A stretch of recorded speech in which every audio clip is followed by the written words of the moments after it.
I smelled the alpha a full second before his shadow fell over me. And then a heavy boot pressed down on my shoulder.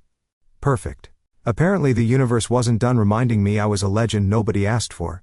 The wind on the roof tasted like salt, metal, and old exhaust. Down below, the port of Knoxhaven pulsed with its usual insomnia, cranes groaning, trucks hissing, neon signs bleeding color into oil-slick puddles. Up here, on the rusted edge of an old cargo hangar, I could almost pretend I was just some guy killing time instead of a retired monster hiding from the ring. I hugged my knees closer to my chest and watched forklifts dance between stacked containers like slow, tired beetles. The city rose beyond them, glass and steel and ugly orange haze, the kind of place that loved its wolves as long as they bled for ratings. Used to look smaller from up here, I muttered to myself. Or maybe I'd just grown. Not in a fun way. My wrists still ached when I thought about the last time I'd been under stadium. Lights, sweat, and blood turning the floor into something slick and sour. I could still hear them chanting my name like it meant something good. Nyx, Nyx, Nyx, legend. Champion. Omega that fought like an alpha. Freak. I'd run as far as I could as fast as I could after Arden disappeared. After what I did. No. Not today. I shut that door in my head before the memory could open wider. It always came with the same things, the smell of burned ozone and iron, the sound of Arden's voice going ragged, the way my own hands wouldn't stop shaking afterward. I wasn't going back. Not to the ring, not to Nyx the ghost wolf, not to any of it. That was the plan. The problem with plans is that they don't care if you're an Omega who can feel scent on the back of your tongue like a warning. The new smell slid across the roof like a knife through fog. Sharp, cold, carrying an edge of rain that hadn't fallen yet. Alpha. Big. Clean. Not the sour dominance of some street pack enforcer. This was disciplined, controlled. Dangerous in the way guns are dangerous, when they're actually loaded. My spine went rigid before I even processed it. Muscles coiled on instinct. My fingers dug into the rust-chipped metal beneath me. Someone had followed me up here. No, not someone. Him. The boot landed on my shoulder a breath later, heavy enough to pin, precise enough not to crush. Found you, a voice said above me. Low, rough, velvet, over steel. Of course it would sound like that. The universe lived for clichés. I tilted my head up slowly. Because if you move too fast around a predator they got ideas. The shadow resolved into a tall solid shape framed by the hazy glow of the city. Black combat pants, dark jacket zipped halfway, sleeves shoved to the elbows. Short dark hair, not perfectly styled but too neat to be an accident. Eyes like cold slate watching me with bored focus, as if I were an interesting problem instead of a person. KRAM. I'd seen him before, on shaky illegal streams and headlines blaring on cracked screens. New champion of the Abyss Arena. The Iron Hound, the alpha who didn't just win. He ended careers. Fast, efficient, ruthless. Stood over his opponents like he was measuring where to bury them. Seeing him up close, I understood something those cameras never managed to catch. He didn't smell wild, not exactly. He smelled honed. Like a blade that had forgotten what it was like not to be sharpened. Personal space, I said. Ever heard of it? His boot stayed right where it was. You're harder to track than they said, he replied, ignoring the question completely. Each word dropped, careful and flat. No heat. No humor. Maybe they just suck at their job, I suggested. Have you considered that? The boot pressed down just a little more, enough to remind my bones that gravity and muscle were not on my side here. I considered a lot of things, he said. You running again isn't one of them. My heart thudded once, slow and hard. So, they finally sent their favorite hunting dog. I forced my muscles to loosen, rolled my shoulders under his weight like a cat stretching instead of prey being pinned. If he wanted a terrified Omega, he'd picked the wrong rooftop. You're heavier than you look, I said. Eat a lot of other people's dreams for breakfast? His mouth twitched, just barely. You're exactly as annoying as they said. Good. I'd hate to disappoint my fans. The wind gusted, carrying his scent stronger now. Frost, steel, that faint metallic tang that always clung to fighters who lived in the ring. It scraped against the back of my throat. But there was something else under it. Discipline. Control. He didn't reek of cheap dominance. He just existed like everything around him naturally adjusted. Too bad I'd spent years training myself not to. Get up, KRAM ordered. Can't, I said, deadpan. There's a truck on my shoulder. His eyes narrowed. I sighed dramatically and pushed up onto one knee, shifting under his boot until I was half crouched, half kneeling. The position was humiliating as hell if you cared about that kind of thing. I did. Just not the way he expected. So, I said. What do I owe the honor? Autograph? Picture? You finally realized watching old fights isn't the same as meeting your childhood hero? You disappeared, he said. They want their legend back. They can choke on their own expectations, I snapped back, sharper than I meant to. He didn't flinch. He just watched me, gaze skating over my face, my shoulders, the tension in my arms. I had the unpleasant feeling he was cataloging my reactions like data points. And you? He asked. What about me? Do you want to disappear, he said, or do you want to pretend you're not waiting for an excuse to go back? That one hit harder than his boot. For a second the rooftop blurred into a different floor, one lit by blinding white floodlights, the roar of the crowd slamming against my eardrums, Arden's hand heavy and solid on the back of my neck. Focus. Not going there. I want you off my roof, I said, and out of my business. That's not an option. You always this charming, or is it just me? I tilted my head, baring my teeth in something that wasn't a smile. I get it. You need someone to stand on so you look taller. He moved then, not the smallest shift of weight, but a step forward, boot sliding from my shoulder to the metal beside me. That should have felt like a relief. It didn't. His hand closed around the back of my neck and the next moment, firm, impersonal. Like I was just another fighter being lined up for inspection. My skin burned under his fingers. Instincts snarled at the contact, the omega in me bristling, the other thing in me waking. I swallowed it down hard. Careful, I said softly. I bite.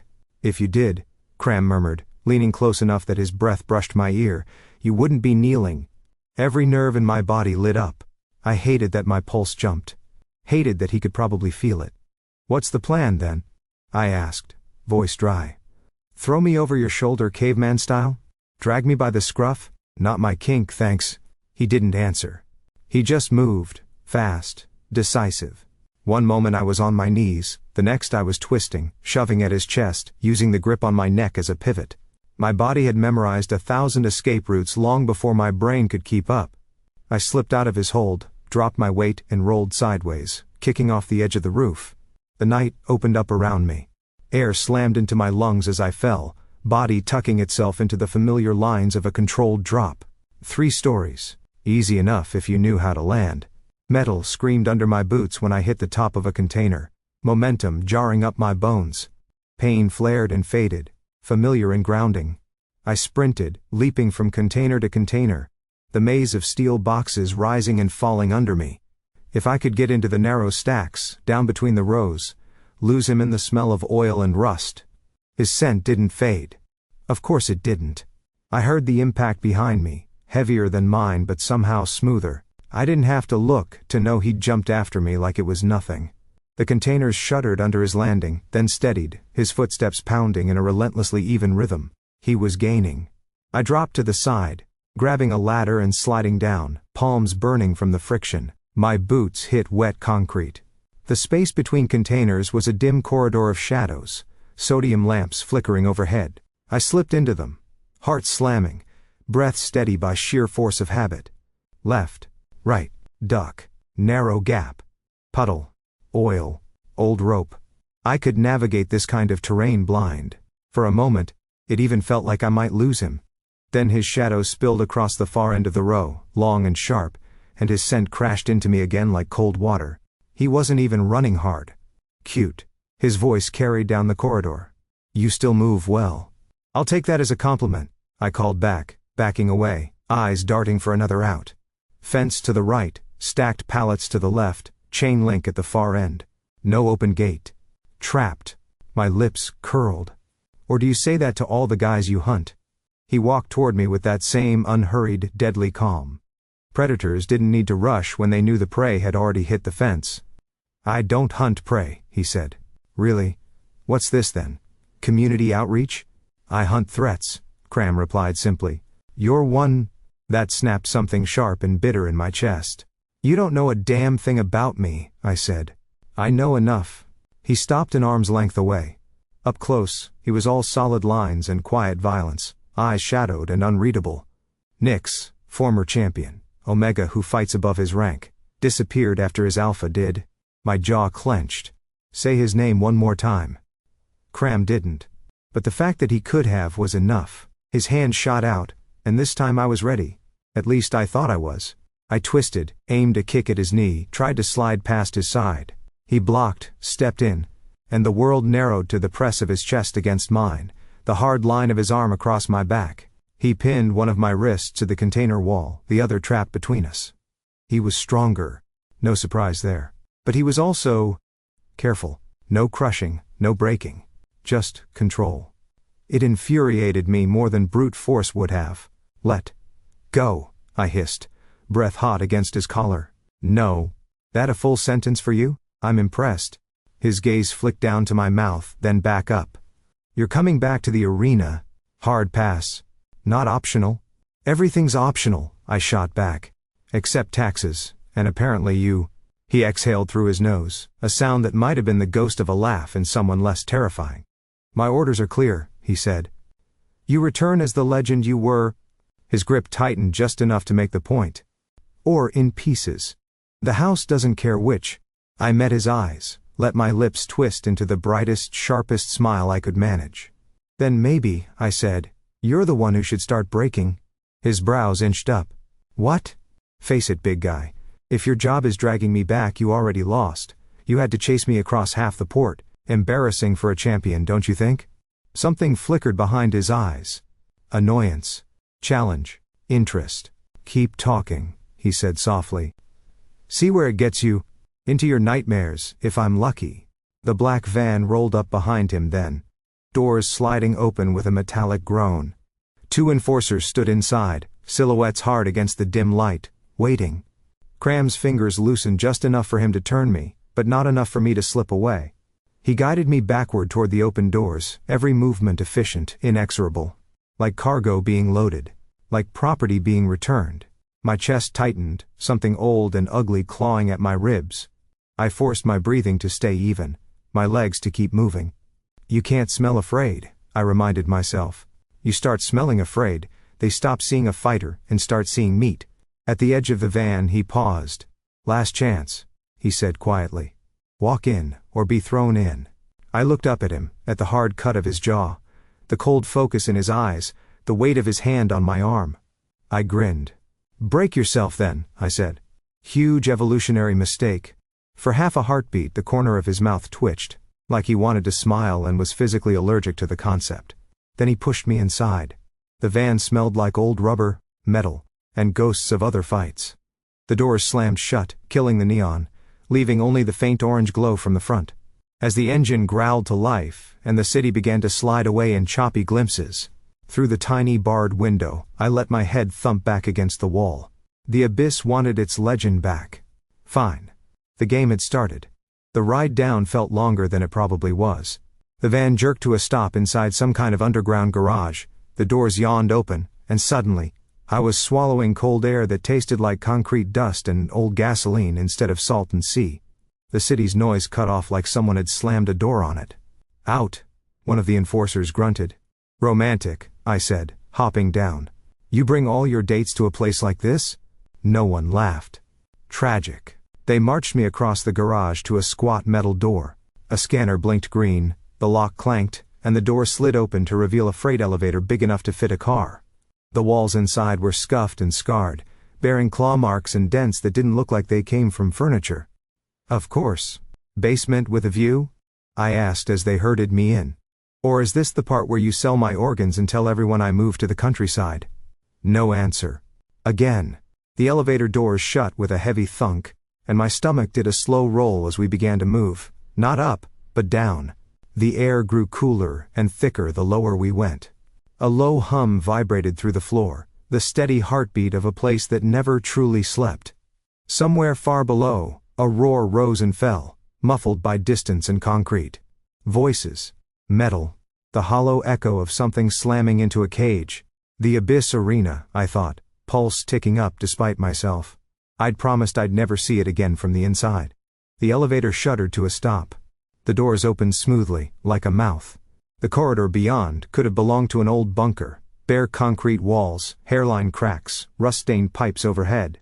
The lights were long narrow fixtures bolted to the ceiling, flickering with a tired yellow glow. Every sound bounced, doubled, footsteps, distant shouts, the faint feral tang of wolves in every breath. Not just wolves. Fighters. Predators who'd learned to package violence for entertainment. We walked past doors marked with peeling numbers and names, the air thick with the scents of sweat, adrenaline, and various shampoos doing their best to pretend we were civilized. "Don't worry," I told the nearest enforcer. "If I get lost, I'll just follow the smell of crushed dreams." "Quiet," he muttered. "Can't," I said. "Medical condition." We stopped at an unmarked door with a keypad. One of them punched in a code. The lock clicked, the door swung inward, and I got my first look at the new training sector of the Abyss. They'd upgraded. The room was big enough to house a couple of trucks and still have space for a small war. Mats covered most of the floor, bordered by sections of bare concrete. Several freestanding bags hung from chains, slick with wear. Weapons racks lined one wall, though those would be for specialty matches and showpieces, not everyday training. A metal-railed catwalk ran along the upper edge, with tinted glass windows overlooking the room from one side. It smelled like rubber, sweat, metal, and the faint copper ghost of old blood. "Home sweet home." "Drop him there," a female voice said, bored and sharp at the same time. I turned toward it. She leaned against a railing near the weapons wall, arms folded, one ankle crossed over the other. Tall, in a fitted black blazer over a simple dark shirt, black trousers, and boots polished enough to throw back the yellow light. One side of her head was shaved, the remaining dark hair swept to the other side in a sleek wave. A tattoo of a stylized bird's wing curled along the side of her neck, the ink disappearing under her collar. Alpha. No question. Her scent hit me like a cold, clean blade, ozone, ink, cigarette smoke buried under expensive perfume. Strix. I'd never been important enough to meet her personally back when I'd fought here. Arden had dealt with management. I'd dealt with fists. "Let him stand," she added, as the enforcers approached me. "If he runs, we'll just see what's left of his legend when my champion brings him back again." "Wow," I said. "You must be fun at parties." Her gaze slid to me, cool and assessing, taking me apart piece by piece. Not in a leering way, and not with the dismissive hunger a lot of alphas used on omegas. No. She looked at me the way a collector looks at a rare artifact, checking for cracks, counting the resale value. "So," she said, "the ghost wolf returns?" "That nickname was a mistake," I said. I was sleep deprived. Someone misheard me say "goes woof" once, and here we are. One corner of her mouth curled. Not quite a smile. "I expected you to be taller," she said. "I expected you to be less vertical corporate goth," I shot back. "Life is full of disappointments." The enforcer nearest to me hissed under his breath, but Strix only pushed off the wall and walked toward me, heels clicking against the mat. Up close, I could see faint scars along her knuckles, thin white lines across her fingers. She hadn't always been just administration. She circled me slowly, hands clasped loosely behind her back, leaning in. Here and there like she was inspecting the stitching on a custom jacket. "You disappeared at the peak of your price," she said. "Bad business." "I forgot my purpose was generating revenue," I replied. "I'll tattoo a barcode on my ass next time." "If you die in the first round," Strix continued, as if I hadn't spoken, "I will personally drag your soul back from wherever it goes and kill you again." Slowly. "Do we understand each other?" I smiled brightly. "Perfectly. I'll do my best to be entertainingly alive." "Good." She patted my cheek once, in a way that was both condescending and strangely impersonal. "Try not to bore me." The door behind her slammed open before I could come up with something suitably obnoxious in response. A young guy stumbled in, nearly tripped over his own feet, and then froze when he saw us. Short, messy black hair, big dark eyes behind slightly crooked glasses, a training vest that seemed one size too big, and a clipboard clutched to his chest like a shield. Beta, from the light, jittery scent of him, energy and nerves and coffee. Miss Strix?" he squeaked. "Sorry, I didn't know you were, I knew you're always here, but I didn't know you were here." She sighed. "Leo. Breathe." He gulped in air like someone had just reminded him how. "Right. Breathing. Doing that." His gaze flicked to me and widened. Oh. That's..." "Nobody," I said quickly. Definitely not someone whose merch stock you should invest in. Leo's mouth opened and closed twice, then he leaned forward a little, eyes sparkling behind the panic. You're Nix, he whispered. Like saying it too loud might summon a copyright lawyer. The Nix. I watched I know you don't, but your matches were Strix raised a hand. Leo. This is Nix. He's back, he's on probation. If he breaks himself, clean up the pieces where they land. Yes ma'am, Leo said automatically, then added in a rush. But I'm sure you won't break. You might, but in cool ways? Not that breaking is cool. I lifted a hand. I like him, I told Strix. Can I keep him? No, she said. He files reports. That's tragic, I murmured. Leo flushed. I also bring water, he muttered. Sometimes towels. A hero, I said solemnly. Strix pinched the bridge of her nose like she was reconsidering her entire hiring strategy. Warm up, she said curtly, jerking her chin toward the center of the room. We need to see what's left of you. Surprise, I said. Still mostly bones and bad decisions. She was already walking toward the door to the observation corridor. Leo, she added over her shoulder. Call in a mid-level beta. One of the newer ones. Tell him he gets a chance to be famous. Leo brightened. Yes, ma'am. Then to me in a hurried whisper, don't worry. I'll, make sure it's someone who doesn't bite too hard. I'm not worried, I said. I was lying. A little. The enforcers melted away toward the edges of the room. Leo scurried off to tap at the intercom, babbling into it. Strix disappeared through a side door and reappeared moments later behind the upper glass window, a dark silhouette with a perfect view. Right beside her, another shape stepped into the glass's reflection. KRAM. He stood with his arms folded, profile sharp against the tinted pane, gaze cutting down at the mats. Even through glass and distance, I could feel his focus, heavy as a hand on the back of my neck. Of course he was watching. Of course. The side door opened again, and my warm-up walked in. Tall, broad-shouldered. Maybe a couple years younger than me. Beta. But the kind of beta with something to prove. Scent a little too sharp, eyes a little too hungry. He rolled his shoulders, bounced on the balls of his feet, shadowboxed the air as he took his place across from me. Lucky day, he said, grinning, showing a chipped tooth. I get to say I took a swing at the ghost wolf. Careful, I said, shaking out my arms. You might catch something. Positions, Leo called from the side, voice a bit too high. On my mark. No killing, no permanent damage, no maiming unless cleared in advance. You know the rules. Leo. Strix's voice came cold over the speaker. Mark? Right. 3, 2, 1, go. The beta lunged. He moved well enough. Good reach, solid footwork, heavy hits that would scare a rookie Omega into curling up and crying for their alpha. I stepped aside. His fist rushed past my cheek, the air from the blow ruffling my hair. My body slid out of the way almost on autopilot, weight shifting, balance rolling like water. I tapped his ribs with 2 fingers as he went by. Not enough to count, just enough to make a point. He spun, coming in low this time.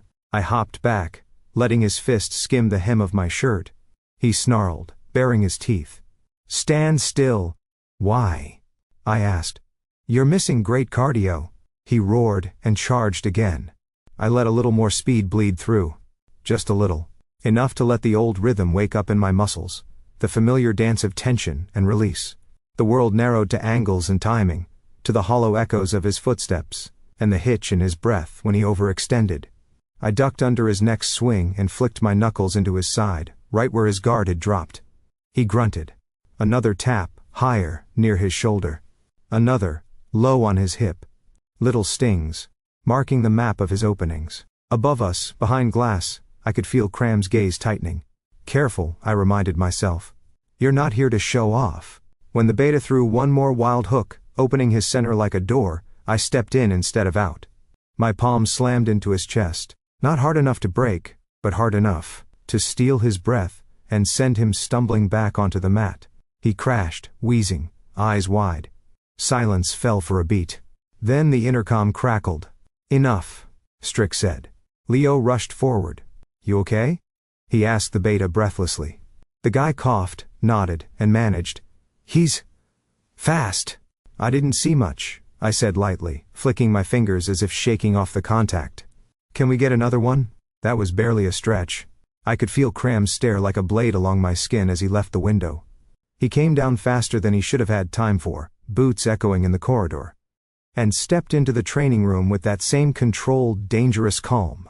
The other fighters and staff faded backward, almost instinctively. He walked until he was right in front of me, close enough that I had to tilt my chin up to meet his eyes. "Did you enjoy the fight?" he asked.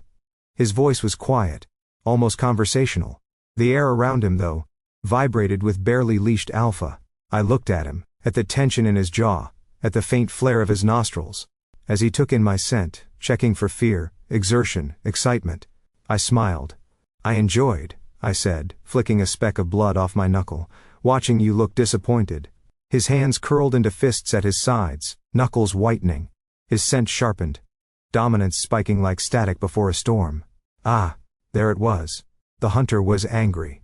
They called it training, but it felt more like interrogation with mats.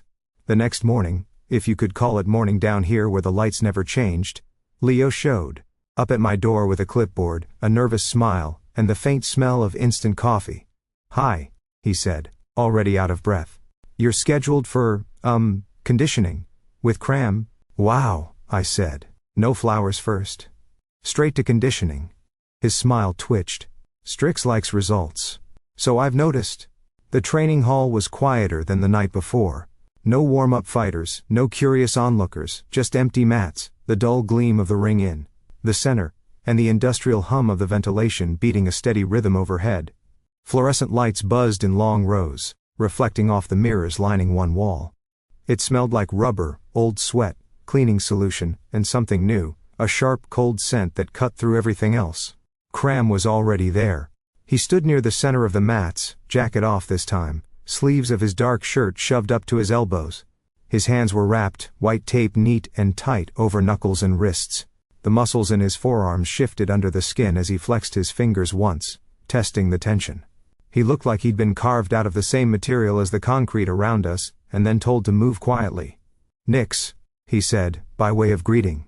"KRAM," I replied. "Look at us. Building a vocabulary." Leo hovered near the door, caught between wanting to stay and wanting someone else to be in charge of whatever was about to happen. "Do you, need anything?" he asked. "Towels, water, emergency medical contacts?"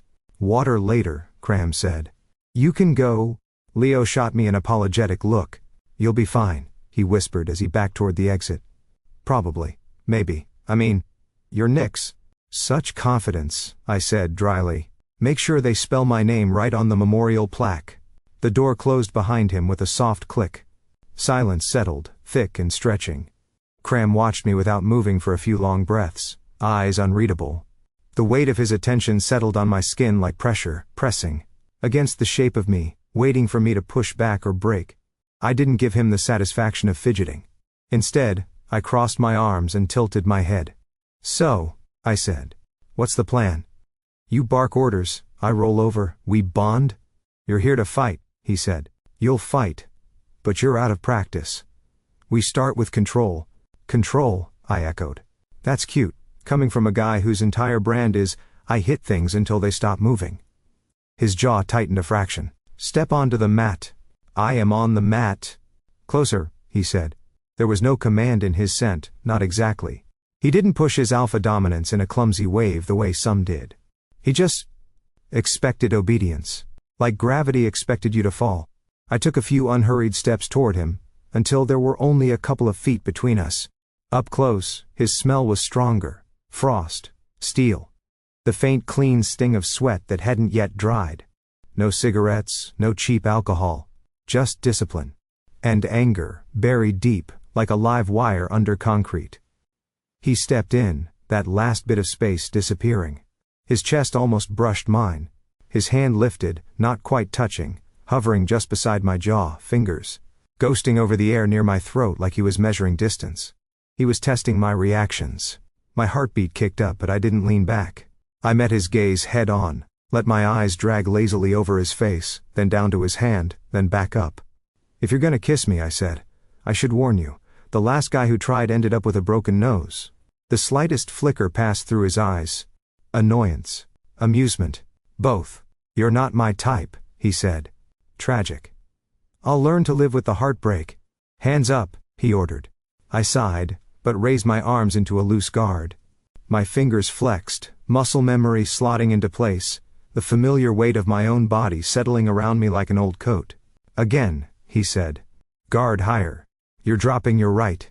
Not in a real fight, I shot back. This is a real fight, he replied. Or did you think this was a game? I think, I said, that you're enjoying this a little too much. He didn't answer. Instead, he moved. No warning, no slow build-up. His palm shot out toward my shoulder.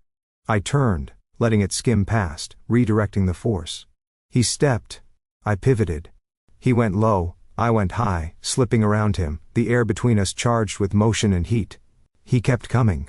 Not full power, but not gentle either. Hands, arms. The blunt threat of a knee here and there, always stopping. Just shy of true impact, always testing where I flinched, where I flowed. I didn't flinch. I let my body do what it remembered how to do, duck, shift, twist. I didn't strike. Not properly. I brushed his forearm once, fingers tapping his ribs another time, making contact without claiming it. You're avoiding engagement, he said, breath steady. I'm avoiding bruises, I corrected. Your fists are ugly. I'd hate for your personality to spread. His teeth flashed for a second, almost a grin but sharper. He feinted left, then came straight down the center with a jab aimed at my chest. Reflex pulled more out of me than I meant to give. I stepped in instead of back, my forearm crashing against his, redirecting the blow. The impact jolted up my arm, a deep satisfying thunk that came with a rush of something hot and electric under my skin. The world sharpened. For a moment, every sound in the room crystallized, the distant clank of a loose vent. The buzz of the lights, the faint shuffle of Leo's footsteps somewhere outside. KRAM's heartbeat, steady but a fraction faster than before. The clean lines of his stance, the flex and release of muscle in his shoulders. My sense spiked, shifting, something deeper pushing up from underneath the usual Omega signature. The force in my arm didn't feel small or yielding. It felt like standing against a current and not being moved. KRAM's eyes widened a fraction, at the same time his fist stalled. There it was. I felt it. Felt myself teeter on the edge of something much bigger. Teeth, lightning, a rush of power that wanted out. The edges of my vision brightened, colors going a shade more vivid. The old terror snapped up, cutting through the thrill. Not now. Not here. I swore internally and yanked myself backward, letting the connection break. My arm dropped, my shoulders loosened. I forced my scent to flatten, pulled my breathing under harsh control. To anyone else, it probably looked like I'd just retreated from a solid hit. To an alpha like KRAM paying attention? He stepped in again, closer this time, nose almost skimming my neck as he inhaled, sharp and focused. He was practically sniffing me. Do you smell that? He murmured, voice low enough that it sent a chill down my spine. You spiked. Probably your ego, I said quickly. It's radioactive. His hand closed around my wrist, not hard enough to hurt, but firm enough that I felt the bones align under his grip. That wasn't fear, he said. Thanks, I said. I've always wanted someone to compliment my emotional bouquet. What are you hiding, Nix? There it was. Softer than his usual barked orders, but heavier somehow. A question that wasn't, not really. He could feel it. Whatever was wrong with me, whatever wasn't supposed to be inside an Omega. I forced my lips into a lazy smirk. Everything that makes you nervous, I said. Clearly it's working. His fingers tightened. Not crushing. Just making sure I knew he could. You think you're clever, he said. I am clever, I corrected. That's half the problem. He held my gaze for a long beat. The air between us felt thin, stretched, like a wire about to snap. Then he released my wrist and stepped back. Again, he said. We went back to it. He pressed harder this time, not enough to break me, but enough to see if I'd break myself. His steps came quicker, strikes sharper, angles tighter. I let him herd me toward the edge of the mats, then slipped sideways, making him turn more than he wanted to. I brushed his shoulder with mine in a way that was both accidental and absolutely not. Footwork solid, I commented, ducking under a strike. For someone who walks like a storm cloud. He exhaled through his nose. You talk too much. You glower too much. People have flaws. A faint sheen of sweat began to darken the fabric along his spine. My own breathing came faster, but not ragged. My body warmed, muscles singing that familiar, dangerous song of being used properly again. The next time he tried to corner me, I slipped behind him and lightly tapped 2 fingers between his shoulder blades. Dead, I said. His head turned, eyes narrowing. You didn't take the shot. Didn't want to mess up your pretty face, I said. It's my back. Yeah, but then you'd turn around and complain. His annoyance was a tangible thing now, thickening his scent, sharpening his tone. Strix wants you at full capacity, he said. That means I need to know what you can actually do. Then maybe stop training me like I'm going to break, I said, the words coming out before I could soften them. Silence rang for half a second. He moved without warning, faster than before, sweeping my legs out from under me. I hit the mat hard enough that the impact rattled my teeth. Air rushed out of my lungs in a surprised grunt. He followed me down, one knee braced beside my hip, one hand locked around my shoulder, the other hovering by my throat, fingers splayed. He didn't touch my neck, but he didn't have to. The message was clear. The world tunneled for a moment, my vision filling with him, his scent, his heat, the sharp lines of his face above mine. Break, he said quietly. Or break me. But stop pretending you're something in between. My pulse thundered. For a moment, something in my chest surged, wild and molten, shoving at my ribs. It would be so easy to let it out. To throw him off, to roll, to pin him instead. I could feel the path of it, like a map written under my skin. And I could see, just for a second, how that would end. Light, too bright. Arden's voice gone raw. My own hands shaking over. No. I swallowed the power back down like poison. Forced my body to relax under him. Omega, I reminded myself viciously. That's all they need to see. I'd hate to bruise your pride this early in our relationship, I said hoarsely. Let's save that for the first date. His eyes searched my face, looking for something I prayed he wouldn't find. Then he pushed off me and stood, offering no hand up. I stayed on the mat half a breath longer than necessary just to spite him, then rolled to my feet on my own. Leo slipped back into the room with a bottle of water clutched in both hands, eyes wide. Hydration break? He asked weakly. Perfect timing, I said, taking the bottle from him. My fingers shook just faintly around the plastic. I hoped KRAM didn't notice. I was about to start licking the condensation off the mirrors. You're insane, Leo whispered. But, I believe in you. See? I said, tipping the bottle in KRAM's direction. I have a fan club. KRAM didn't answer. His gaze lingered on me for another heartbeat, then flicked away. Enough for today, he said to no one in particular. He grabbed his jacket from a nearby bench and shrugged into it in one smooth motion. As he crossed the mats toward the door, his scent shifted, still sharp, but threaded through with something uneasy. His shoulders were a shade too tight, his steps a fraction too quick. He was rattled. Good, a part of me thought viciously. Let the hunter remember, he isn't the only one with teeth. At the doorway, he paused. Didn't look back, but I saw the angle of his head change, like he was listening to something only he could hear. Tomorrow, he said. Same time. Then he was gone, the door swinging shut behind him with a final muffled click. I took another drink of water to hide the way my hands trembled, then blew out a slow breath toward the ceiling. He wasn't just trying to break my body. He'd caught the scent of something wrong in me, and now the great hunter of the Abyss Arena wasn't satisfied with chasing my return. He was hunting my secret. Strix's office looked exactly the way I imagined the inside of a predator's head. Wood, all glass, angles and places to watch people bleed from a safe distance. They'd stuck it on a raised level above the main operations floor, behind a glass wall that overlooked several screens and a huge digital map of the city. Concrete pillars framed everything, and the only color came from the neon blue lines tracing fight schedules across the monitors. It smelled like cold air, ink, old coffee, and the acrid tang of ozone from the equipment. Leo guided me in, then immediately tried to pretend he wasn't there. She said, right away, he murmured. And maybe don't, mouth off too hard? Has that ever worked? I asked. He winced.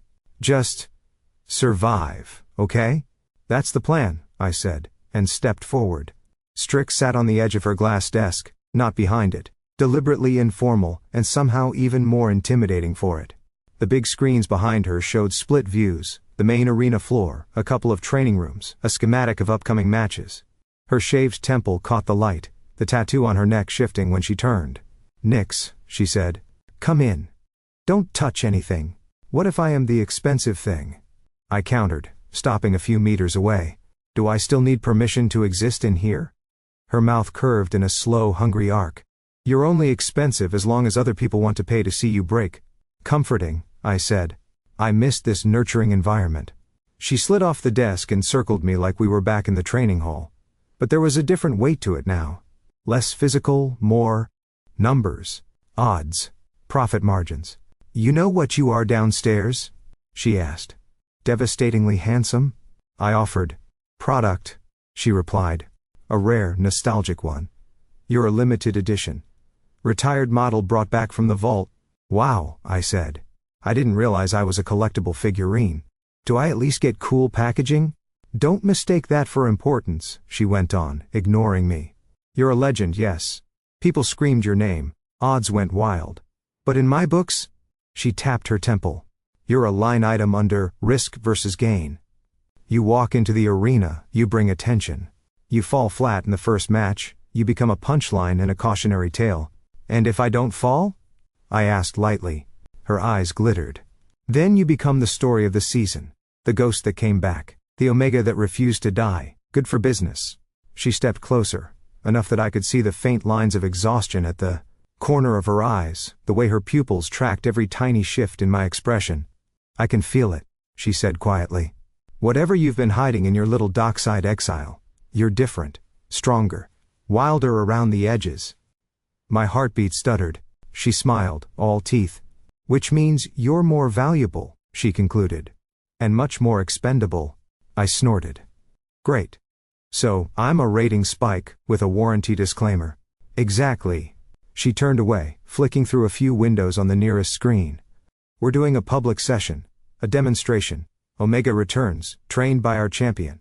The crowd will eat it up. I stiffened. You want me to perform in front of them like a rehab project?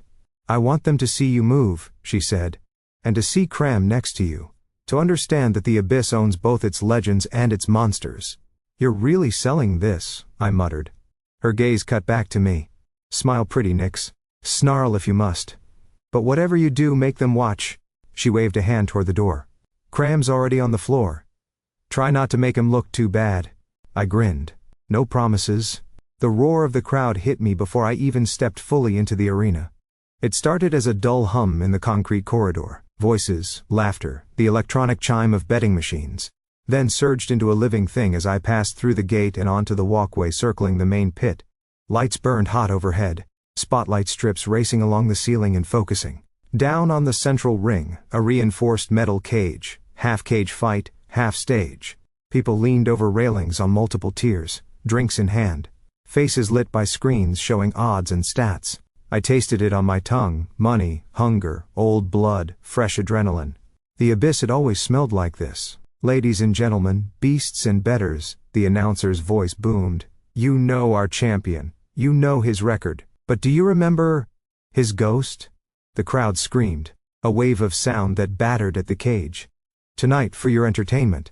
The announcer purred, an exhibition. The Iron Hound and the Ghost Wolf. The Alpha and the Runaway Omega. Let's see if legends still bite. Subtle, I muttered under my breath as I stepped onto the ramp. If they expected me to shuffle in looking humbled, they'd miscalculated. I rolled my shoulders back and walked like I owned the place, chin high, eyes scanning the tiers with bored disinterest. A few faces near the front blinked, then shouted as recognition hit. Nix! He's back? No way that's him. It was almost funny, watching their disbelief catch fire. Then I saw him. KRAM stood inside the cage already, hands wrapped, shirt dark at the chest from a quick warm-up. Under the lights, his presence seemed even bigger, filling the space. His posture screamed in control, from the set of his shoulders to the calm way he watched me approach.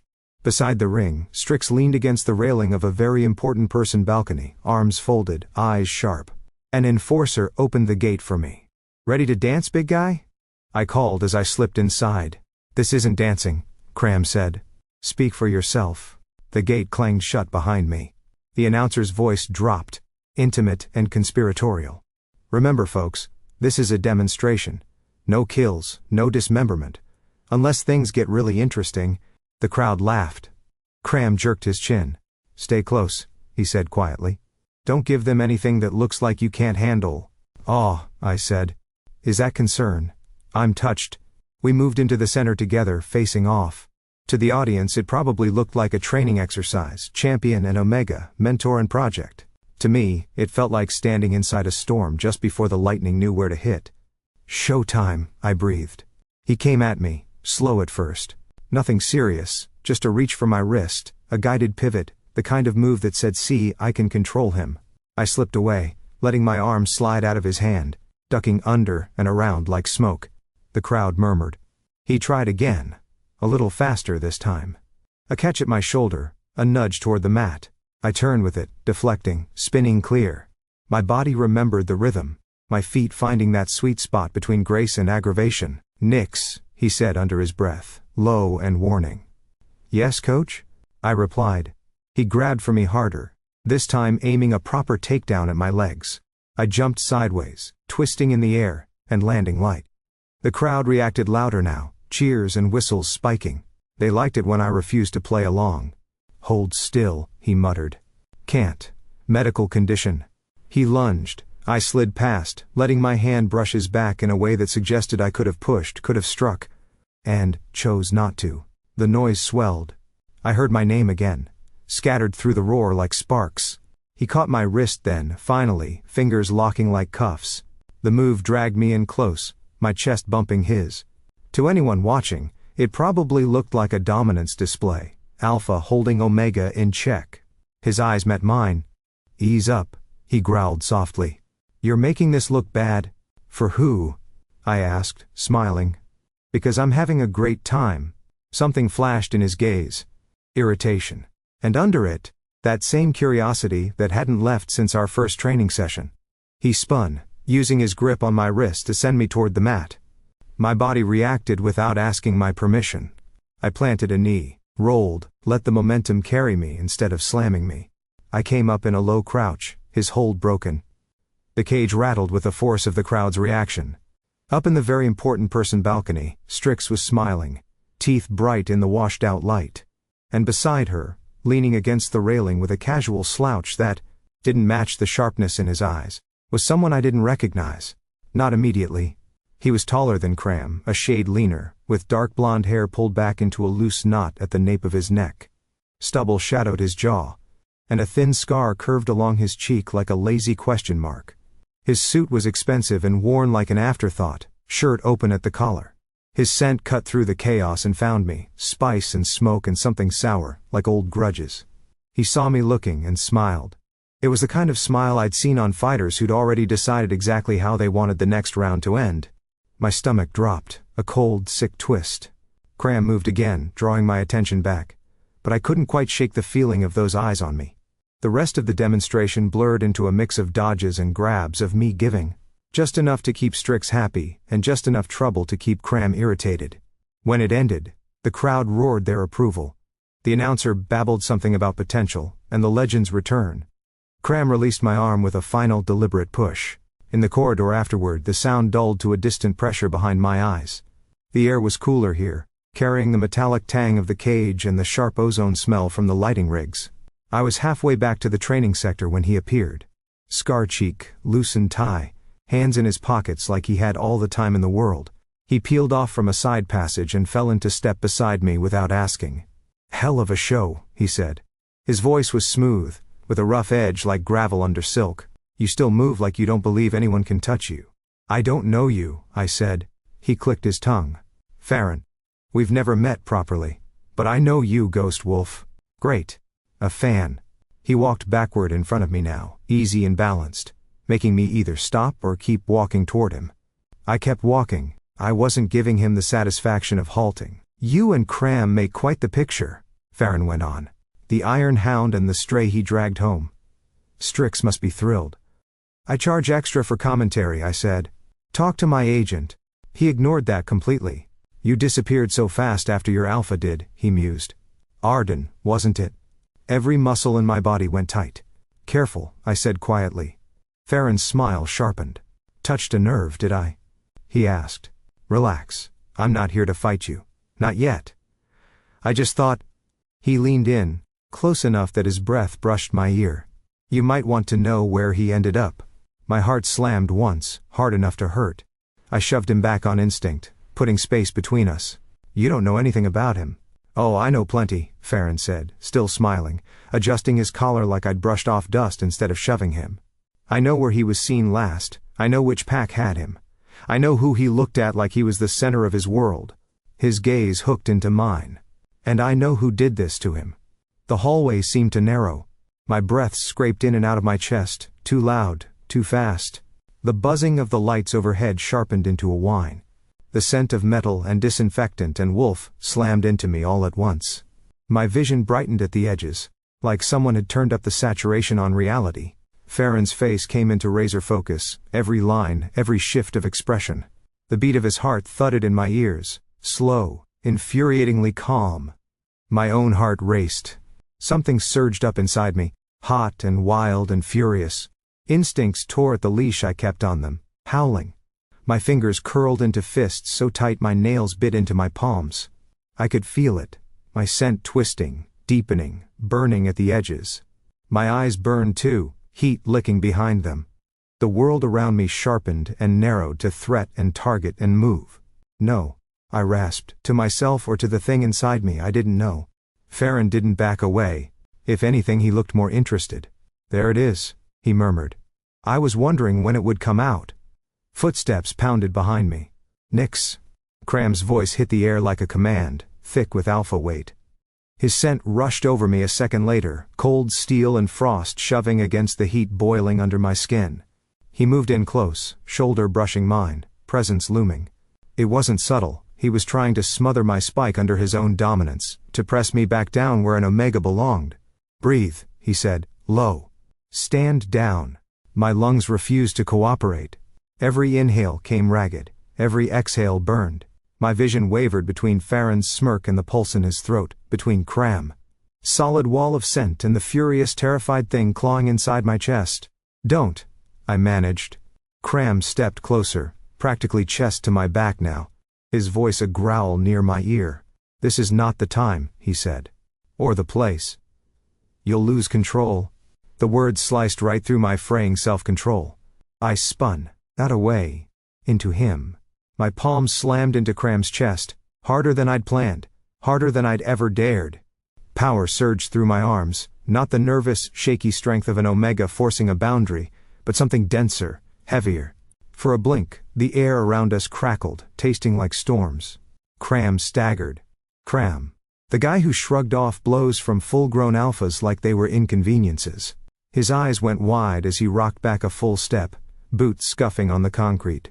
His hand shot out to catch himself against the wall. The corridor went dead silent. Farron's smile vanished, shock flickering across his face before something sharper settled in. KRAM stared at me like he'd never seen me before. I stared back, chest heaving, every nerve on fire. Between us I could feel it, whatever thin excuse I'd had left to pretend I was just another omega evaporating in the charged air. KRAM's voice, when it came, was very soft and very strained. You're not supposed to be able to do that, he said. You shouldn't be able to do that at all. I swallowed, forcing my lips into a crooked grin even as my heart tried to pound its way out of my ribs. Well, I said. Guess I'm defective. His gaze dropped to my eyes for a second too long, like he could see the flicker there. Like he could see the thing inside me still snarling. He straightened slowly, shoulders tense, confusion and calculation warring on his face. You don't get it, he said quietly. An omega can't. Then I'm the wrong kind, I cut in, smile widening, brittle and bright. Congratulations. You caught a glitch. For the first time since I'd met him, KRAM didn't have an immediate answer. And for the first time since I'd walked back into the abyss, the great hunter of the arena wasn't just looking at my body, or my record, or my rank. He was looking at me like I was something else entirely. The steam room was the only place I could think to hide. The showers in the abyss were carved into old concrete, the ceilings low, pipes exposed, steam drifting like lazy ghosts along the walls. Water ran in thin streams from several open nozzles, hissing quietly into deep metal drains. The smell, wet stone, soap, iron, hit me hard, sharp enough to sting the back of my throat. I staggered inside and gripped the nearest wall. My head was splitting. Pressure pulsed behind my eyes, in my temples, at the base of my skull. My breath hitched, coming faster, shallower, each inhale scraping like I was dragging air over a blade. My scent kept flickering, twisting, rising, flattening, rising again, like it couldn't decide what it wanted to be. Breathe, I whispered to myself. Just breathe. But the air felt wrong. Everything felt wrong. The world wasn't just sharp anymore. It was too sharp. The dripping water sounded like a drum. The fluorescent lights outside the showers buzzed like a swarm of hornets. Someone in a distant hallway took a step, and I could feel the vibrations echo through the metal framework of the floor. I clamped both hands over my ears. No use. The sounds were coming from inside. I pressed my forehead to the wet concrete and squeezed my eyes shut. My pulse thrashed against my ribs. My teeth ached. My nails dug into the wall. Not here. Not now. If the mutation took over inside the arena, inside their arena, they would never let me out again. Strix would cut me open for research before the blood cooled. Farron would tell the entire damn city. And KRAM. I didn't let that thought finish. Okay, I muttered, pulling myself upright. Find somewhere smaller, colder, darker. I slipped out the back of the shower bay, with the steam still swirling behind me like a trail, and ducked into a narrow side corridor. It led to a cramped supply room. Pipes overhead, stacks of folded towels, and crates of cleaning supplies shoved against the wall. I closed the door behind me and slumped onto a crate. The mutation snarled inside my chest like a trapped animal. My vision pulsed at the edges, brightness flaring each time my heart beat. Every instinct in me wanted to move, hunt, attack, escape. Instead, I sat still and pressed both hands to my chest, forcing myself not to shake apart. A soft knock rattled the metal door. "Nix?" Leo whispered. "You in there?" I didn't answer. My voice wasn't safe. He cracked the door open anyway, timidly, like someone checking on a sleeping tiger, and immediately slipped inside and shut it again. His eyes widened. "Oh my God, you look, hot?" Not in a weird way. In a medically concerning way. I groaned. "Ice? Huh?" "Ice, Leo, please." "Oh, right." He scrambled to the corner, dug through a crate, and returned with 2 bags of ice packs. He pressed one into my hand and gently draped the other across the back of my neck. The cold helped for all of 5 seconds. Then the heat surged up again, boiling under my skin, burning through the chill like it wasn't even there. "I'll tell anyone who asks that I didn't see you," Leo whispered, voice trembling. "Or that you teleported.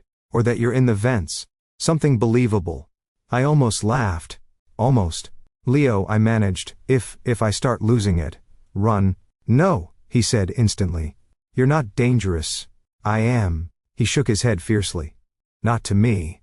God. Of all the people in this hellhole, the nervous beta was the only one who believed in the version of me I wished I could be." A scent hit the air then. Cold. Sharp. Sterile. Like frost over steel. "KRAM." Leo froze. "Oh no. Oh no no no. Go," I hissed. He went, slipping out the door silently, like a mouse fleeing before a wolf noticed the movement. Too late. KRAM's footsteps hit the hallway with the steady confidence of someone who never rushed because he didn't need to. He followed my scent like it was painted on the floor. The air outside the door thickened. Then, the door slammed open. KRAM stepped inside like the space belonged to him. His shoulders filled the doorway, his eyes landing on me instantly, narrowing at the sight. I forced myself upright, back hitting the cold metal shelves. "Get out," I said. "Not happening," he replied. The door clicked shut behind him with finality. He walked toward me slowly, deliberately. His scent curled through the air, trying to push into my space, into my lungs, onto my skin. Suppressive. Alpha. My breath stuttered. "KRAM," I rasped. "Don't. You're losing control." "No shit."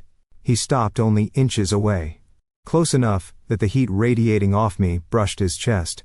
Close enough that I could see the tiny flecks of silver in his dark eyes. "What triggered it?" he asked quietly. I laughed. Sharp, humorless. "You." His jaw tightened. "Try again." "Farron." A muscle twitched along his temple. "What did he say?" KRAM demanded. I stared at the floor, breath hitching again. "He mentioned Arden." The silence snapped tight. "Nix," KRAM said softly. "Look at me." I did. His eyes scanned my face, my trembling fingers. the faint glow beginning to bleed into my irises. He inhaled slowly, sharply. "You're spiking," he murmured. "I know. It's getting worse. I know." I shoved him then. Reflex, instinct, terror, hands slamming into his chest. He didn't move this time. Not even an inch. His stance shifted, grounding him like he'd braced for it. He grabbed my wrists and pressed them gently, firmly, against the wall beside my head. Not pinning. Containing. "Nix," he said again, voice lower now. "What aren't you telling me?" For once, I didn't have a joke big enough to hide behind. "I hurt him," I whispered. "Arden. He trusted me. I lost control, and My breath cracked. He disappeared because of me. Because I'm wrong. I'm broken. Dangerous." KRAM's fingers tightened on my wrists, not in anger, almost in grounding. For the first time since I'd met him, he didn't look angry, or amused, or annoyed. He looked shaken. "Nix," he said, barely more than a breath. "You're terrified." "No shit. You think you're going to hurt someone again." "I know I will," I snapped, the panic pushing through. "I can feel it, this thing inside me, clawing its way out. I can't control it. I'm not like other Omegas, I'm not anything." His expression shifted, hard to read but heavy. "No," he said. "You're not like other Omegas." He stepped closer. Too close. "If you were," he murmured, "I wouldn't be scared right now." My breath froze. Because he said it like a confession. Like the hunter admitting the prey's teeth were sharper than he expected. He didn't back away. He leaned in. "I'm not afraid of you," he said softly. "I'm afraid for you." My pulse stuttered. I stared at him, unable to move, unable to breathe. He lifted one hand, slowly, like approaching a skittish animal, and touched two fingers to my jaw, grounding me, steadying me. "I'm not letting you lose control," he told me. "Not here. Not alone. You hear me?" The world wavered. Heat flared under my skin. The mutation surged, harder, hotter, faster, like the words had pulled the last restraint loose. "KRAM," I choked. "Move." His hand cupped my cheek. "No. KRAM." The world exploded inside me. Light tore through my vision, white gold and burning. My skin felt too tight, too thin, like it couldn't hold the force trying to rip out through it. My senses blew wide open. Sound, scent, heat, heartbeat, all slamming into me at once. KRAM's face shifted. Shock, awe, something almost primal flickering deep in his eyes. For the first time, he stumbled backward, instinct jerking him a step away from me. The room glowed. My body glowed. He stared, chest rising and falling faster now. "Nix," he whispered, voice rough, "you're..." But the rest of his sentence disappeared under the roar in my skull as the mutation took me whole. For a second, I thought I was dying. Then I realized it felt too alive for that. Everything snapped into focus at once. The world, my body, every particle of air between us. Too sharp, too bright. The overhead light wasn't just white anymore. It fractured into faint halos. Motes of dust spinning slowly inside them like little constellations. I could hear the water still running in the showers 2 rooms away. I could hear Leo's rapid breathing down the hall, the tremor in it. I could hear the tiny click of KRAM's throat when he swallowed. Scents layered themselves in the air like a map. Soap, metallic drain water, concrete dust. KRAM's frost and steel, rigid with tension. Underneath that, the faint lingering thread of Farron's spice and smoke, like a stain dragging down the corridor. My own scent rose, twisted, changed. The usual Omega sweetness burned away at the edges, something deeper rising to take its place, wild and electric, threaded with ozone and something sharp enough to cut. I dragged in a breath and felt my chest expand like my lungs had finally found the right size. "Nix," KRAM said. His voice sounded wrong. Too quiet. Too far away. No, that wasn't it. Everything else was just louder. I looked at him. His pupils blew wide. "Your eyes," he whispered. "They're..." I didn't need a mirror to know. I could feel the heat behind my irises, like someone had turned on a light inside my skull. My skin hummed. I took a step forward without meaning to. The floor vibrated under my boots. My balance felt different. Not lighter, not heavier, just centered, in a way I'd never felt before. Like gravity and I had reached an agreement. "KRAM," I said. My voice came out lower, rougher. Like there were two tones in it, mine and something beneath it. He flinched. Just a fraction. But I saw it. He recovered instantly, jaw setting. You need to stay here, he said, stepping forward like he was approaching a bomb. Breathe. Ride it out. Can't, I said. The room was too small. The walls were too close. Every instinct in me screamed to move, to hunt, to find the source of that lingering bitter scent and erase it. Move, I told him. No. He reached for me, aiming for my shoulder, the same grounding touch he'd used before. My body reacted before I thought about it. I caught his wrist mid-air. His skin was hot under my fingers, his pulse a steady drum. For a heartbeat we were balanced there. Him, the unshakable champion of the abyss, me, the Omega who was supposed to fold. Then I pushed. Not hard. Not really. It felt like a gentle correction, the kind of nudge you give a door that's almost closed. KRAM flew backwards like I'd hit him with a truck. He slammed into the metal shelving hard enough to make it shriek against the wall. A shower of folded towels toppled down around him. He put an arm out to catch himself, boots skidding as he fought to stay upright. He stared at me, chest heaving. Shock. Raw, and unhidden. Oh, I said faintly. Okay. That's new. The air in the little room turned to suffocating static. I could hear my own heartbeat pounding in my ears, and under that, a low, insistent hum like distant thunder. I couldn't stay here. The thought wasn't panic. It was certainty. They'll smell it, I said. Strix, Farron, everyone. I have to move. Nix. I'm not staying in a box where they can corner me, I snapped. Not again. We locked eyes. He saw it then, I think. That I wasn't negotiating with fear anymore. I was negotiating with something much larger, with teeth and history and regret. He swore under his breath and straightened, shouldering past a tower of towels. Fine, he said. Then, I'm coming with you. The corridor outside felt different now.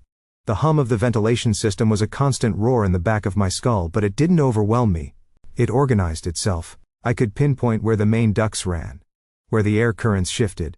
I could feel pockets of warmth and cold, clusters of scent like invisible fingerprints on the concrete. We moved quickly, my steps almost too smooth, too quiet. KRAM kept pace beside me, his presence a sharp cold line at the edge of my awareness. Nix, he said quietly as we turned a corner. Focus. Keep your head here, not... I am here, I snapped back, a little too fast. That's the problem. Down another flight of stairs. The air changed, colder, laced with something else now. The tang of gun oil. Powder. Fresh metal over old iron. I stopped dead. KRAM nearly bumped into me. What? Smell that? He inhaled. His jaw clenched. Yeah. We were at the edge of one of the lower storage sectors. The overhead lights flickered more down here. One of them buzzed and popped weakly as if it wanted to give up. The corridor opened into a darkened warehouse space, crates stacked in haphazard rows, shadows pooling between them. And underneath the obvious sense. Breathing. Too many hearts beating in rhythm. An exhale behind a crate. The faint shift of a boot. My lips peeled back from my teeth. We're not alone, I murmured. KRAM's eyes narrowed. Back up slowly. No, I said. I stepped forward. The first shot rang out with a crack that tore the quiet in half. Not a bullet. Rubberized round by the smell of it, laced with some kind of suppressant. It whistled past my shoulder and shattered against the wall, leaving a smear of acrid chemical stink. Figures rose from behind the crates, from alcoves, from the shadows along the far wall. Half a dozen at least. Maybe more. Some wolf, some human, all armed, batons, shock sticks, a couple more with those rifles. At their center, walking out like he was stepping onto a stage, was Farron. He applauded slowly, sarcastically. You really do come to me, don't you, Ghost Wolf? KRAM moved in front of me on instinct, shoulders broad, stance already coiled to spring. Farron, he growled. Strix know you're playing ambush in her basement? Oh, she requested it, Farron said lightly. House orders. Before our little anomaly here becomes unmanageable. His gaze slid to me, assessing, hungry. You've felt that spike upstairs, he said to KRAM. You've smelled the change. The Omega isn't an Omega anymore. She, he, whatever, is a liability. Funny, I said, stepping out from behind KRAM's shoulder. You're talking a lot of shit for someone who brought friends and non-lethal rounds. Farron's smile sharpened. You're not worth the mess of killing. Yet, something in me uncoiled at that word. Yet, as if I was already marked for later disposal. Like rotten stock in a freezer. Instinct roared. The air vibrated around me. My skin prickled, light pooling faintly under it. My fingers flexed once, twice. KRAM's hand brushed my arm, a warning, a grounding. "Nix. I've got it," I said. And for the first time, I believed myself. I moved. It didn't feel like running. It felt like slipping between moments. One second I was standing beside KRAM, the next I was in front of the nearest gunman, his eyes still widening as he tried to track me. My hand shot out, grabbing the barrel of his rifle and yanking it sideways. He fired by reflex, the round thudded harmlessly into the floor. My knee snapped up into his chest. Air left him with an ugly grunt as he crumpled. Another swung a baton at my head. I heard the shift of his weight before the wind even changed. I ducked, the baton slicing through the air above me, and drove my elbow into his ribs. Something popped. He went down. Scent, sound, movement. They weren't chaos anymore. They were a pattern. And I was reading it faster than anyone else. A third came from my left, shock stick crackling. I spun, catching his wrist, twisting. The electric rod zapped harmlessly through the empty air as I redirected the strike into the floor. The shock jolted up the metal grate instead, making two of his allies flinch. Behind me, I heard KRAM move, heavy, efficient force slamming into bodies, the grunt of someone's breath being driven out, the crack of bone against concrete. He didn't try to cover me. He fought with me, our arcs crossing and uncrossing, the two of us orbiting each other like we'd trained together for years. It was terrifying. And perfect. Farron didn't join the fray. Of course he didn't. He watched, eyes gleaming, cataloging every unnatural pivot, every too-fast dodge, every flash of light under my skin. One of the gunmen finally tried to take a cheap shot at my back. "KRAM," I said. He was there before the trigger fully squeezed. He hit the shooter like a wrecking ball, shoulder slamming into his ribs, driving him into the stacked crates. The rifle clattered away. KRAM followed up with two precise strikes, one to the gut, one to the jaw, that dropped the guy in a heap. "That one was going to shoot you," he said. "I know," I said. We shared a look in the middle of the chaos. Then another attacker lunged, and we moved again. It didn't take long. When it was over, the warehouse was a mess of groaning bodies and scattered weapons. No one was dead. They'd live, with bruises, broken egos, and probably some cracked ribs, but they'd live. I stood in the middle of it, chest heaving, light still pulsing faintly under my skin like embers. Farron slow clapped again. "Incredible," he said. "An Omega that moves like that. No wonder Strix wants you gone before someone else gets ideas." "Oh," I said. "Are you volunteering to die first?" KRAM stepped forward, placing himself slightly between us. Not blocking me. Just there. "You're done here," he told Farron. "Tell Strix her asset removal failed." Farron's smile didn't reach his eyes. "This isn't over." He backed away, hands lifted in mock surrender, and disappeared into the shadows with the few goons still able to walk. Silence settled. The ventilation hummed overhead. The scent of exertion and fear and burned ammo hung heavy. My hands were still shaking. KRAM turned to me slowly. For the first time, there was no annoyance in his expression. No mocking, no scolding. Just understanding. And something like awe. "You're stronger than me," he said. He didn't sugarcoat it. Didn't dodge it. He just laid the truth down between us, heavy and undeniable. I swallowed, throat dry. "I'm afraid," I said, voice thin, "that I'm stronger than everyone." The admission tasted like metal. I waited, braced for the shift, for his gaze to go calculating, for him to start thinking in terms of advantage and leverage. For the words weapon or tool to make their way into the conversation. Instead, he stepped closer. "Good," he said. "Good?"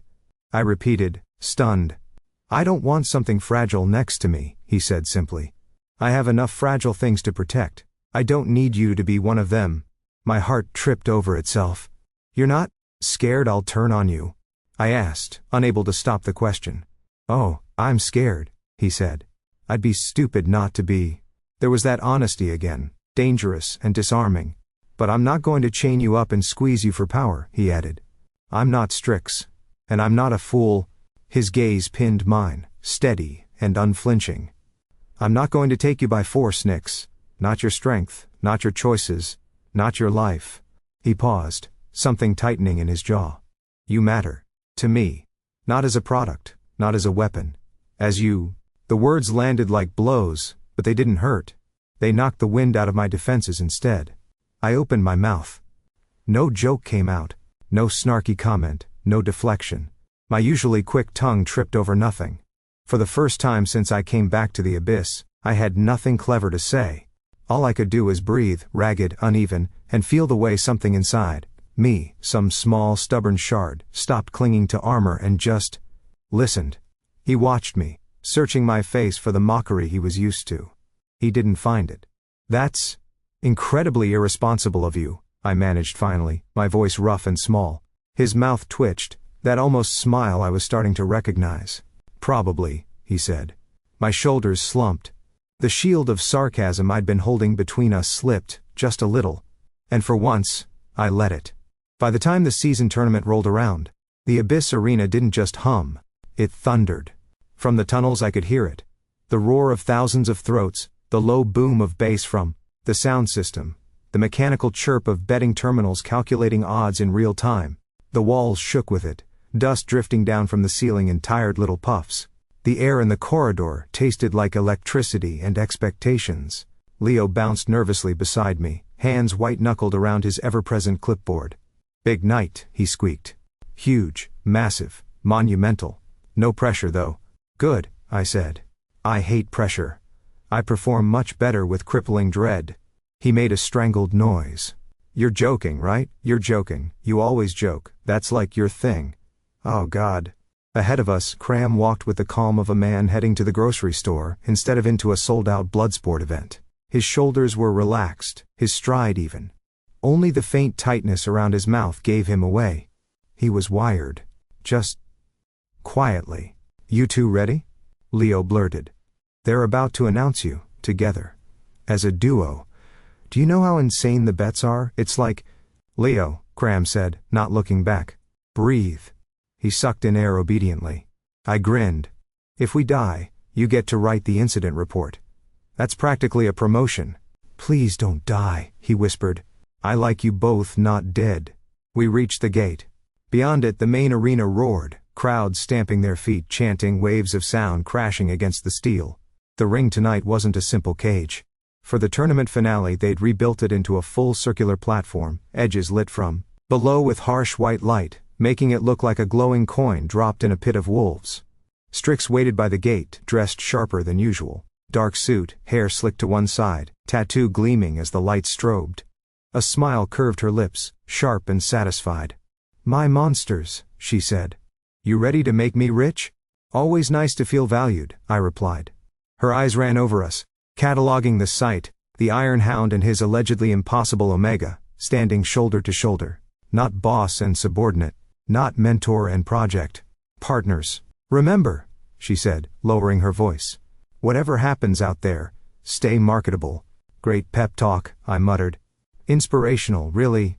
The announcer's voice boomed, slick and electric. Arena of the Abyss, are you ready? The crowd shrieked. For the final match of the season? Lights cut out. For a heartbeat the world was black.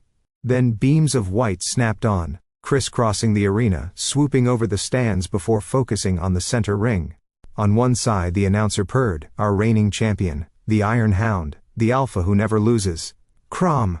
The crowd howled, his name echoing off concrete and steel. KRAM glanced back at me once. Just once. Stay close, he murmured. Try and keep up, I shot back. On the other side the announcer went on, voice rising, you know the stories. You heard the whispers. You watched the clips that refused to die. A ripple of anticipation rolled through the arena. The Ghost Wolf returns. The Omega who broke the hierarchy. The legend who refused to stay buried. Nix! The noise that hit me then was different. It wasn't just excitement. It was a wave of memory and disbelief and hunger. My name rippled through the stands, old chants resurrected, ragged at the edges but still loud. My chest tightened. Strix hit the release. The gate rolled up with a clanking roar, and KRAM and I stepped out together, onto the ramp, into the light. For the cameras, we were a perfect picture, me in dark, close-fitted gear, tape wrapped around my hands, KRAM a solid wall of muscle and focus at my side. The screens overhead showed our faces side by side, stats scrolling beneath. Under my name, someone had added a new line. Status, classified. Cute. We walked into the circle like we owned it. Because for the next 20 minutes, we did. Our opponents were no slouches, 3 fighters, rotating tag style.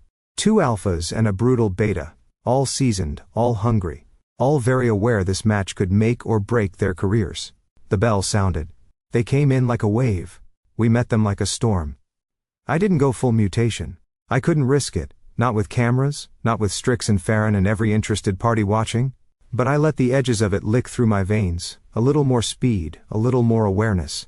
My vision just a notch too bright. KRAM started us off, taking the first alpha head on, their fists colliding with a crack that sent vibrations up through the floor. While they traded heavy hits, I slid sideways, intercepting the beta as he tried to flank. He swung a hook. I ducked under it, let my shoulder bump his ribs, felt the slight give where he'd been hit one too many times in older matches. I drove a sharp jab into that spot. He wheezed. Rotate, KRAM barked. We moved as one. He shifted left, I slipped right, and suddenly he was handling the beta, while I faced the second alpha. Taller, rangier, eyes narrowed in calculation. It was like a dance we'd somehow choreographed without ever talking about it. He covered my blind side. I covered his. When one of them tried to pin KRAM, I went low, sweeping a leg. When they swarmed me 2 at once, he tore one away with a grip on the back of their neck, slamming him into the mat. The crowd loved it. Every time we passed each other, back to back, shoulder brushing shoulder, I could feel his scent cutting through the chaos. An anchor in the madness. Left, he called. I went left. Duck, I snapped. He ducked. It shouldn't have worked this well. But it did. Halfway through, something shifted in the air. A new scent. Bitter. Familiar. Farron. He wasn't supposed to be in the ring. This was our show, our opponents selected well in advance. But subtlety had never been his strong point. He slipped in during a tag, shoving aside the battered beta with a hand on his shoulder. The ref hesitated, clearly unsure whether this counted as a legal substitution or a disaster. Farron just smiled, slick and bright, lifting his taped hands. Couldn't let you have all the fun, he called. The crowd went wild. They loved chaos even more than structure. Strix's expression, in the VIP box, was tight and unreadable. She let it happen. Of course she did. Drama sold. Farron came for me first. Round 2, Ghost Wolf, he said, circling.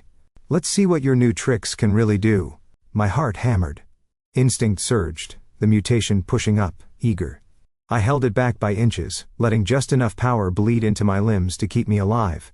He struck fast and dirty. Elbows, knees, little inside tricks meant to destabilize. I recognized some of them. Arden had used a few in practice. Old habits twisted like knives. You know, Farron said between exchanges, I really should thank you. Whatever you did to your alpha, it made the whole scene so much more interesting. My vision blurred at the edges. Rage scratched at my throat. I swung too hard. He ducked, grin wide. And KRAM was there. He caught Farron's arm mid-strike, twisting him away from me. For a second, Farron was pinned between us, his body wrenched slightly off balance. KRAM's voice was a low growl near his ear. Leave him out of it, he said. Farron laughed. Touching. He tried to wrench free. KRAM held. The opening was obvious. I could have taken his head off. Instead, I exhaled, forced my hands to steady, and drive a clean, precise shot into his gut. Enough to fold him, not enough to break him beyond repair. As he doubled, I snapped a hook into his jaw, sending him sprawling across the mat. The ref finally decided this counted as interference, and signaled a break. Farron was dragged out, dazed and laughing. Not over, he mouthed at me as they hauled him away. Get in line, I mouthed back. After that, the others didn't last long. We finished it in a flurry of synchronized movement, KRAM lifting the last alpha clean off his feet with a brutal shoulder. Slam while I swept the beta's legs, and planted him hard enough that the audience winced in sympathetic pain. The bell rang, shrill and final. The roar that followed nearly tore the roof off. Winners. The announcer screamed over the chaos. The Iron Hound and the Ghost Wolf. The duo nobody saw coming, and now nobody will forget. Lights strobed. Confetti cannons, because of course they'd added confetti cannons, shot metallic strips into the air. People screamed themselves hoarse. I stood there, chest heaving, sweat dripping down my spine, and let it hit me. Not the sound. The feeling. I was still standing. I hadn't lost control. I hadn't killed anyone. I was in the center of the storm, and I was... okay. Better than okay. Alive. Beside me, KRAM lifted one arm, acknowledging the crowd. The gesture pulled his shirt up just enough to show the edge of a scar along his hip. He glanced sideways at me, lips quirking. We both lifted our taped hands. The camera caught it, fingers lacing together briefly, then breaking apart. The place went wild. The locker room after felt eerily quiet. Soundproofing probably. Or just the contrast from upstairs. The benches were metal, cool against the backs of my legs as I sat, head tipped back against the wall. The air carried the smell of leather, disinfectant, sweat and victory. My knuckles throbbed pleasantly. My lungs burned, but in a good way. For the first time in longer than I could remember, I felt content. Footsteps approached. "Don't say it," I muttered. "I wasn't going to," KRAM said. I cracked one eye open. He sat down beside me on the bench, movements slower now that the adrenaline had drained out a bit. His hair was damp at the temples, shirt clinging to his chest. He smelled like effort and satisfaction, and the faint sharp tang of lingering tension. We sat in silence for a moment. My heartbeat gradually slowed. Then the door opened. Strix leaned in, one hand on the frame, eyebrows raised. "You two just broke every streaming record we have," she said. "Congratulations. You're officially too profitable for me to kill." "Touching," I said. "Frame that sentiment. Why don't you?" Her lips twitched. "I will actually. Good work. Both of you." Then she was gone again, heels clicking down the hall. KRAM exhaled slowly. "Well, too profitable to kill," I repeated. "That's the closest thing to a love confession we're ever getting from her." He huffed a quiet laugh. Silence settled again, warmer this time. "How do you feel?" he asked. I thought about it. "Tired," I said. "Hungry. Mildly smug. And the..." He hesitated, eyes flicking to mine. "Mutation?" "Quiet," I said. "For now. Like it got what it wanted maybe. Movement, a target, a choice." He nodded slowly. We sat there, both staring at the opposite wall like it had answers. Finally, he spoke. "You still planning to run?" It was almost casual. Almost. I turned my head to look at him. His profile was serious, the line of his mouth neutral, but his shoulders were a touch too tense. His scent carried a thin, sharp wire of something that wasn't fear exactly. Something closer to worry. I let that sit between us for a second, rolling the question around in my mouth. "Only if you chase me," I said eventually. His eyes slid to mine. "I'm already chasing you," he said. "Have been since the docks." "The rooftops," I corrected automatically. He tilted his head, conceding the point. "The rooftops then?" "Terrible hunting style," I said. "You're supposed to sneak up on your prey, not drag him into therapy and tag team tournaments." His mouth twitched. "You're not prey." I swallowed. "No," I said. "I'm not." The room felt smaller suddenly.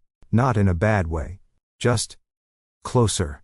His gaze dropped briefly to my hands, still faintly marked and bruised, then came back up. "You're staying then," he said quietly. Not quite a question. Not quite a statement. I took a breath.